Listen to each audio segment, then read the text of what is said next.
is all about a random guy's overworking, gets isekai'd into this, other world, and he happens to also be working in pharmacy like he was back in the real world or old world, real world. I don't know, older world. Um, and from there he kind of gets up to shenanigans and just gonna spitball. So poor you, future me. That's the end of this. So this is my review on. So summary first before we get ahead of ourselves. Kanji Yakutani gets transported into this parallel world where he is the son of a pharmacist. While this world has magic, it's still behind in the world of pharmacy, so he's able to carry over a lot of his new knowledge from his old world. On top of carrying this new knowledge, he also finds out that he's super overpowered and has, abilities that no one else has, and things that just make him a little different, like not having a shadow. I found this anime by, again, of course, doom scrolling, but I saw a clip of how the way that the teacher reacts to his power is so interesting to me because it's horror. Like, she's afraid of him. And now she does herself kind of mention that it's either you're a god or you're a monster. And she, locates what specifically would mean that, which is a mark on his arm that's specifically like a prophesied mark that they talk about to their god, that Patrikios. But her reaction is absolute horror, and she doesn't, go with the more positive one immediately.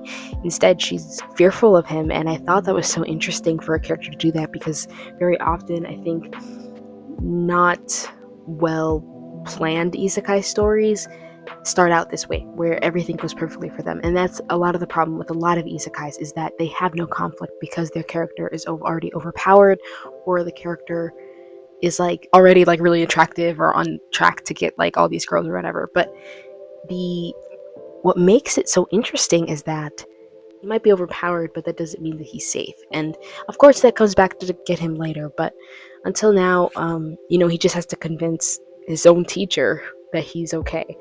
He wakes up, kind of acknowledges that he has some memories of that used to be, but not all of it. He gets acquainted with his father, Bruno, and his mother and his little sister, while he navigates life and these new powers. Once he gets his teacher on his side, he really starts to come into his own and really embrace the pharmacy. Now, one of his gripes in the past was that he, wasn't ever able to interact with the people who benefited from his stuff. He was so deep into the more so basically dealing with the bacteria, compounds of inner workings of medicine, is able to administer the proper medical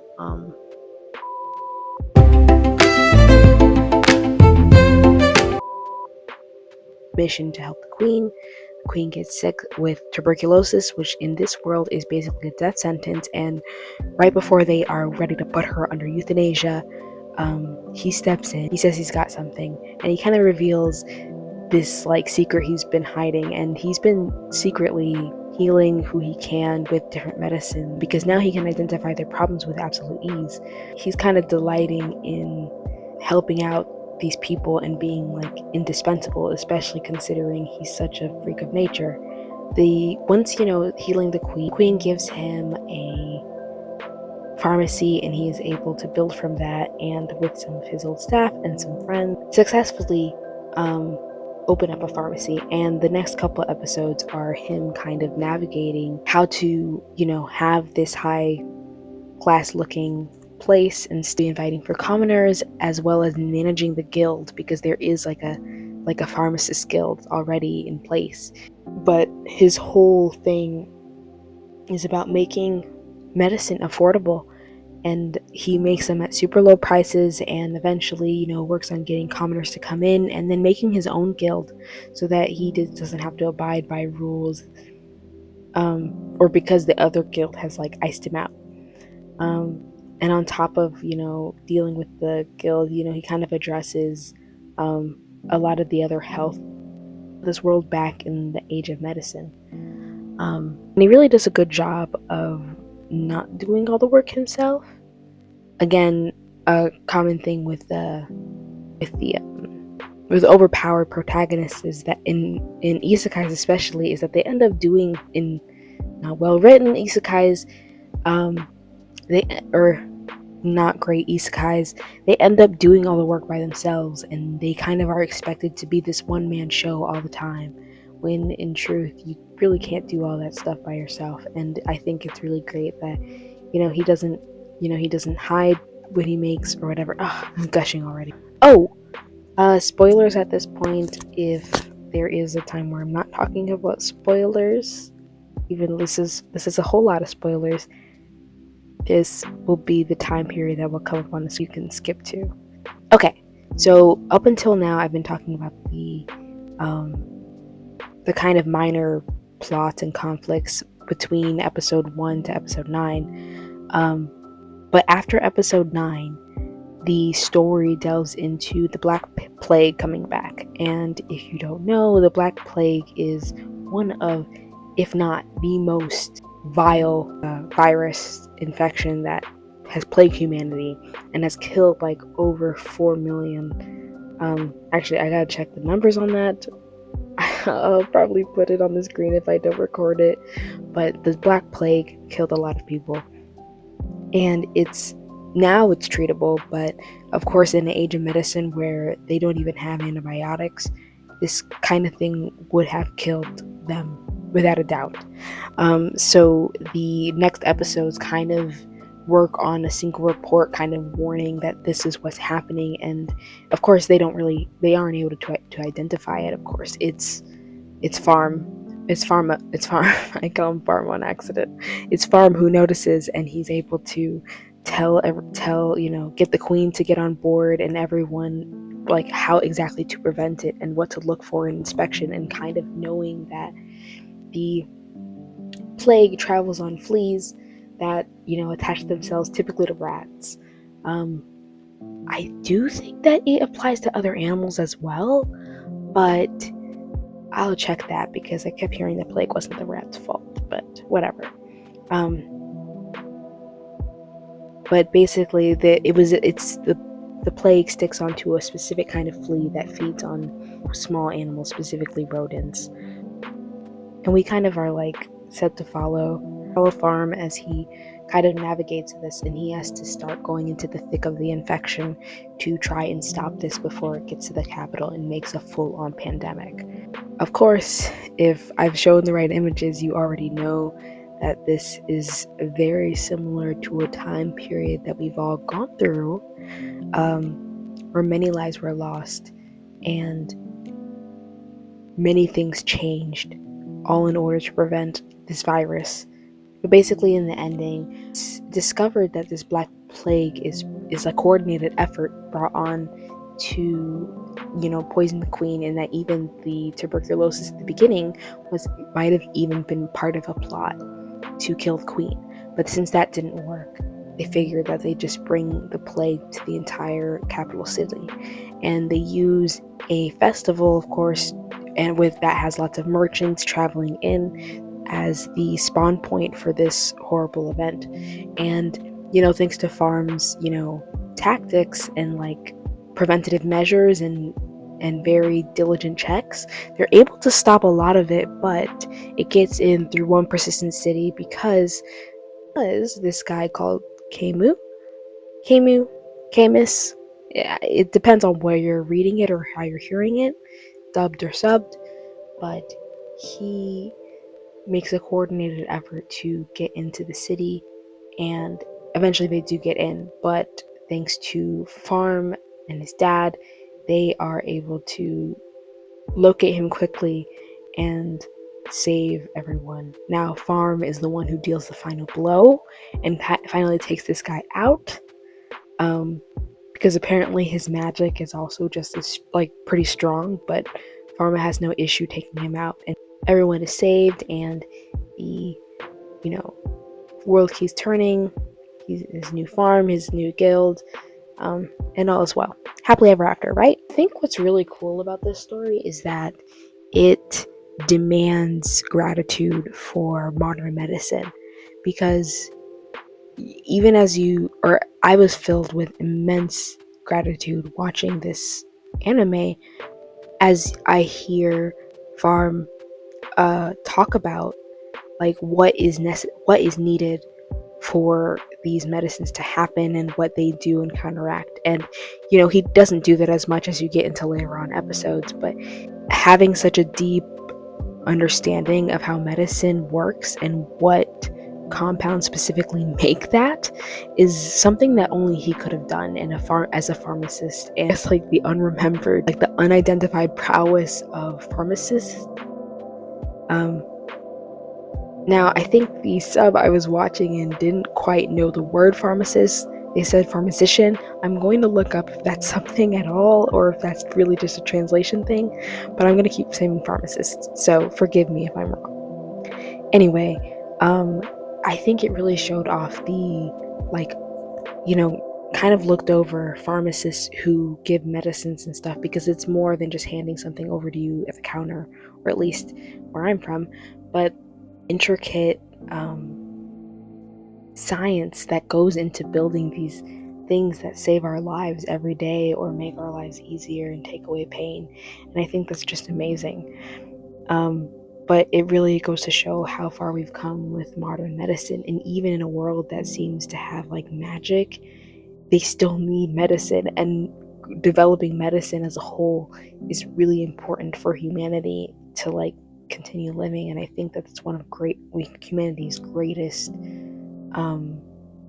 achievements, and continuously achieving, because I mean technology ebbs and flows, good things and bad things. It comes with its pros and cons, but in every way, medicine, if done right, saves lives.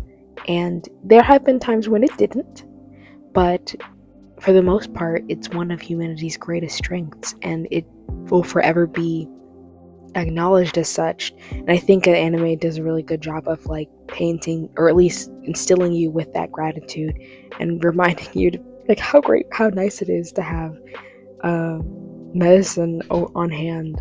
Now, is our medicine affordable? Is it easy to get? I mean, are we able to get checkups the amount that it would cost to buy a baguette? No. But, I mean, we'll take what we can get, right? Now, and obviously, of course, talking about modern medicine and seeing some of these clips with the masks, I know that you can tell that this was definitely made after COVID. And you can see that, kind of like an importance for medicine and the way and the medicinal process to creating medicines is, incredibly important, heavily admired in this anime, which very much, is paying ode to 2020, really pays homage to the medical workers while figuring out something for COVID. Thankfully, when I got COVID, it really was just a matter of me, being sleepy, having a stuffy nose, and that's about it. But so many other people cannot say the same, and so many people have passed away because of this disease. And having an anime that doesn't villainize the process, not that other movies and stuff do, but having an anime that specifically makes the heroes not be some sword fighting, heroine, or some magical, magician, or some all-powerful mage. It's a pharmacist, and yeah, the pharmacist does have powers, but the pharmacist is here to treat you. And I think that was so amazing how they, used that such a niche job to be a hero in this anime. And I think that's what makes it nice. Also, I like how the name itself is actually isekai pharmacy, which is funny because it technically works out because people in that world don't know what an isekai is. But and depending on like what translation you're looking at, it's either parallel world pharmacy or it's isekai world pharmacy. But I think either way, that was funny and cute. If you like movies like Contagion, I think if there's any movie that this anime reminds me of, it's Contagion, and it basically shows the crazy process and the preventative measures of medical professionals when humanity is burdened with fighting viruses that can take us out. And it's interesting to see how the people of this world with their medicine where it is now, they're just, they call these things evil spirits, and constantly you see Farm kind of debunk this, and I think that it's really cool. He'll debunk this as he reveals about the bacteria, and actually this point is kind of new. I'm gonna stop it here. Actually no, I was going here somewhere with this. I think if you like the movie Contagion, I think that you'll like this anime. It similarly follows the process and step-by-step steps of preventing a viral sensation, and when that viral sensation does hit, just how to stop that. And I say viral, I mean virus, not TikTok famous or Instagram famous. I mean virus famous. And I think what's so interesting about him fighting people call it little evil spirits because they don't know what else to call these things, is his position in this world. So repeatedly from the beginning, he's called, he's saying, oh, you have this mark on his shoulder, which he doesn't really pay much attention to, and he kind of writes it off as a strike from being struck by lightning, which he was in the beginning. And he kind of writes it off as just being a mark, but further on he kind of doesn't, because it's like a prophetic kind of sign for their deity. Pakatano, I forgot it. I said it before, but I'll just say it again. I'll just have like a clip of me saying it or them saying it. I don't know. But they rely, they basically, people who see it and who see what he does and how he uses his, like, specifically the divine eye power, notice how he is, and say that, oh, you are this, this incarnation of this, God. And he of course denies it because he's from another world that doesn't have that. So of course he denies it. And it's interesting to me because that he goes with the route of denying it, and then he kind of slowly just quietly lets everyone else just accepts it. It's interesting to me that he quietly just accepts it instead of denying it. Well, he does deny it a whole lot. I was thinking, it was surprising to me that he didn't do the El Dorado route, where you just lean into the people's beliefs of you and just kind of reap the benefits of it. And instead he more so leans into this denial, like with Hunger Games Katniss, who is kind of like, I'm not really that. I mean, I did do that. I did do those things, but I'm not a hero. I'm not someone to look up to. I'm not. But then kind of similar to her, kind of slowly falls into it. And I think that it's interesting that, eventually he accepts it. But once you get to the ending, it starts to become clear that they may not be wrong. That his power truly exceeds, is not only overpowered for no other reason than just to be that way, but that he might have been actually placed in this world for a clear purpose, as he's able to do things that they've only seen prophesized by their church or inquisitors, we'll see, by their priests. And and almost like he was a prophet, and in the way that he also defeats the final villain of the story, similarly, aids that, it proves it. And there's overwhelming evidence that perhaps this wasn't by coincidence that he was isekai into this world. Now, many isekais will typically write off this kind of thing as the deity of that world just saying, yeah, I gave you all these powers, do your thing, or saying, I gave you that thing, or I know you have this power and I wanted to use it, so that's why you're here, do your thing. But we don't have that. We don't have any interaction with any other deity, and he just shows up in this world. And it constantly reminds me of another story about a savior being sent. But it reminds me of another story that we know pretty well about someone coming to save and fight against an evil that otherwise couldn't be stopped. And I think that kind of comes out with the end of the movie, or end of the anime, as well as his philosophy for people. And even in the way that he defeats the villain, he is met with extreme remorse when people do not, take him up on his offer for this, help and this aid, and his kind of care for everyone besides class. And it's not saying that he's the only one who does that. I mean, even the queen expresses that she wants everyone in her empire to be happy and well, but there's a lot of different traits in this movie, other than not only how he, reacts to things and how things react to him, like not having a shadow, which is something that she was screaming about earlier. Not having a shadow, certain magical objects reacting to him only, saying, and he just says, oh, I'm just a human, but he's a little bit more than just a human. And I think that there's quite a few people in this anime who recognize that, and I think that that's one parallel. But then there's another parallel where the merchants specifically have an issue with him when he comes in and he starts giving this reduced price or whatever, similar to someone else I know.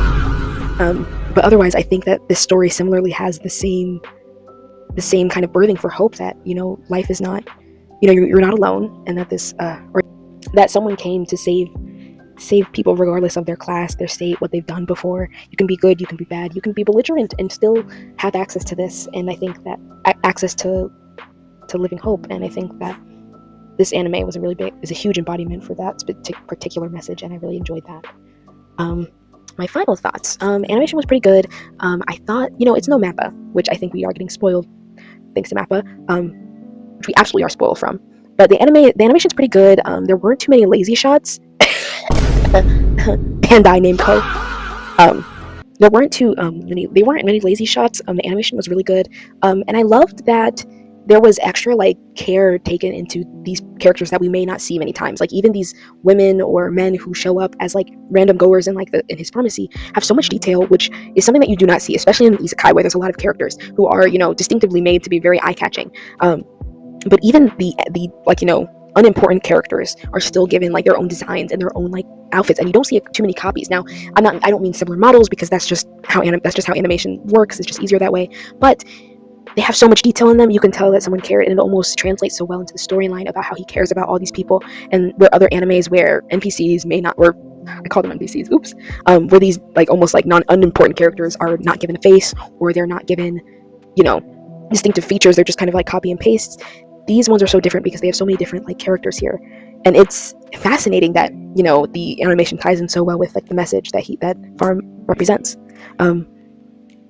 Openings and endings, nothing to write home especially about. That just might be my preference. But it originally did not pass my opening on the first episode test. Now, what is the first episode on the first episode opening test? What is my first episode opening test? Well, it's when an anime starts off with an opening on the first episode at the beginning. Some pilots do not have an opening at all and wait till the second episode to begin that, or they wait till the very end for impact as kind of a breather once the final climax or the cliffhanger has been set and the stage has been set for the plot. Oftentimes it is a red herring to see an opening in a pilot that has no sequel, that isn't a sequel, that isn't a precursor, to see that so early on, because an opening says so much about an anime. And I think anyone who's watched anime a long time knows that you can glean quite a lot from an opening and an ending. So usually it is not a good idea to start off your first pilot with an opening. Now, I don't know if everyone agrees with me on that, but I think that usually it's a very good indicator about whether or not this anime is good. And by the end of it, very rarely has it steered me wrong. But I will say that today I feel like I am wrong, and that makes me so happy. I did love the music when Farm gets analytical, where it gets this kind of techno beat, which I think is Hollywood's way of or movie makers' way of making especially smart sounding things sound even more smart. So I don't even know if somebody within that field would use that terminology, but nonetheless, it certainly made me feel very smart being able to follow along. Now, with my rating, I get extra points for not sexualizing for the most part. Now, I will say there were a few short undertones, but for the most part, it was not that bad, and that's a tall order for anime, which sounds sad that it is so tall, but it is.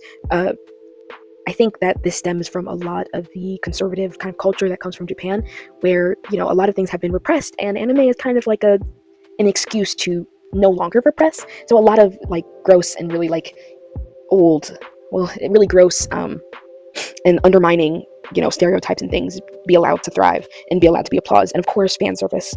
If you have starved creators, you got starved consumers. So it goes hand in hand in each other with most anime. But with this anime, there wasn't a whole lot, and I think the anime did a really good job of respecting the age that he was before he passed. Now, they didn't, give him a fiance or someone romantically involved. And it doesn't even hint at it, really. He does act like an older man in a kid's body, and you kind of forget for a second until the anime reminds you that he's actually 10 years old, and some of the characters around him aren't even that old either. And it's so hard because anime does not do well, other than when it's very obvious, they don't do a very good job of distinguishing ages. Now, there's older, but there's not old. And there's older and there's old, but then there's this gray area where teens and young kids kind of fall into, and really it depends on the art style as to what age they are. But even the anime reminds you about what ages they are, and you get so used to Farm's professional and mature way of thinking that you forget that he's actually supposed to be 10 years old. And it seems like even he forgets sometimes. And finally, to me, enjoyment of the story. To me, enjoyment of the story stands as the highest representative for any anime that I review. And for an anime that I plan to sit through for maybe 2 episodes and ended up having to stick to the very end is pretty big. And thus my rating is an 8 out of 10.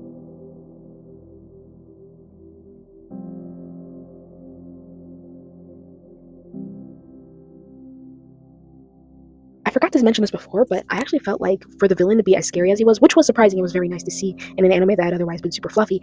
It was surprising to me that he was so shallow. I was kind of expecting to hear like another punchline about why he was like this. But they did they did a whole lot building up the father and this relationship with him, and I felt like they were going to, explore that a bit more or dive deep into why this was so painful. And he kind of vaguely talks about it during like a meeting with the queen when they finally are like breached, when the city's breached. But they don't really go into deep into it, and it's a thing to say. It's not bizarre to say that someone's just born this way where they are awful and they're mean and they're evil, but it's also kind of lazy. It's not lazy. It's shallow. There's a way that you can make this deeper, and you don't have to go too deep, especially for the time period that is with these episodes. But I felt like for someone who had such like a dark presence over like his life, it could have been something a little bit, I don't know. Like I felt like his motive should have been a bit better, and I guess that. But yeah, that's my rating for Parallel Pharmacy, or Isekai Pharmacy, depending on where you are looking. Thank you so much for watching. Be sure to like and subscribe, and let me know if there's any other anime I should look over, or movies. Movies, games, well, maybe not games, but movies, anime, movies. Be sure to tell me in the comments. Right. Thank you.